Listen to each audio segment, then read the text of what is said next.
Hello students, my name is Jyoti and you are watching Math 5 channel. Today I am going to solve one numerical, or you can say this is the short type of reasoning question from class 12th physics. Okay. What is the question? A thin lens has the focal length f and its aperture has the diameter d. If it forms an image of intensity I, now the central part of the aperture up to diameter d by 2 is blocked by an opaque paper. What will be the focal length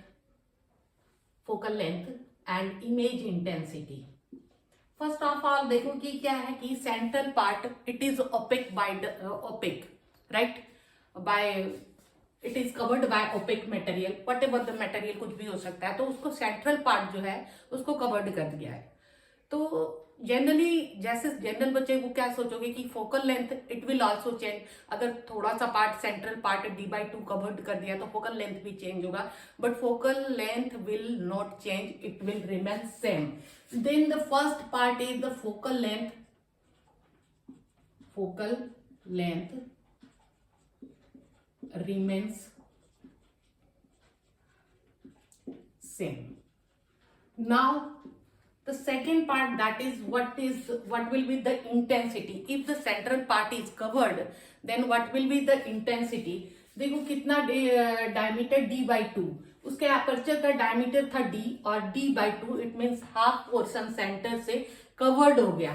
तो intensity अगर हम निकालें तो intensity I1 ये I2 final intensity अगर I2 ले ले और इनिशियल इंटेंसिटी I1 ले ले, तो ये दोनों इंटेंसिटी और ये रेशियो हो जाएगा A2 और इसका बाई A1. तो A2 कितना हो जाएगा, तो जो भी रिमेनिंग पार्ट है कवर्ड करने के बाद, सपोज ये पार्ट कवर्ड हो गया और ये पार्ट बचा, तो इस पार्ट का हमको निकालना है और फिर इनिशियल का रेशियो कर देना है. तो ये वाला पार्ट जो ये बचा हुआ ये पार्ट है, इसका अगर हम निकालेंगे तो जैसे सर्किल में निकालते थे, क्या करते थे, पाई और d/2 पाई आर स्क्वायर होता है, तो d/2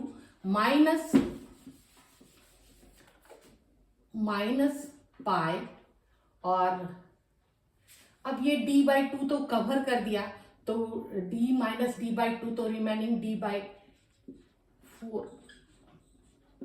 का स्क्वायर बाय इनिशियल जो था वो क्या है, पाई d/2 का स्क्वायर.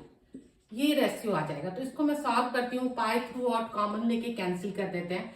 पाई यहाँ कॉमन ले लिया और इसको मैं लिखूंगी d²/4 और इसको लिखूंगी d²/16 और पाई d²/4.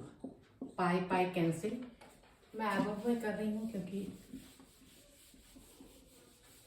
अब ये देखो कितना हो जाएगा. एलसीएम अगर मैं लेती हूँ तो एलसीएम हो जाएगा 16 और d तो d² थ्रू आउट कॉमन ही ले लो, और इसका हो जाएगा 16 4 -1 और यहाँ पे d² और ये बचेगा d² तो है 1/4.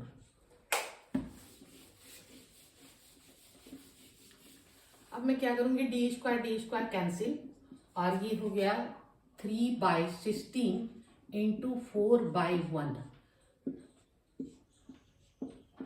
तो 3/4. ये अब जो इंटेंसिटी था ये था हमारा I2/I1. तो I2 जो है हमारा हो जाएगा I2/I1 इतना, तो I2 लिख सकती हूं कि 3/4. तो इनिशियल इंटेंसिटी है उसका 3/4 हो जाएगा जो फाइनल इंटेंसिटी होगा ऑफ द इमेज.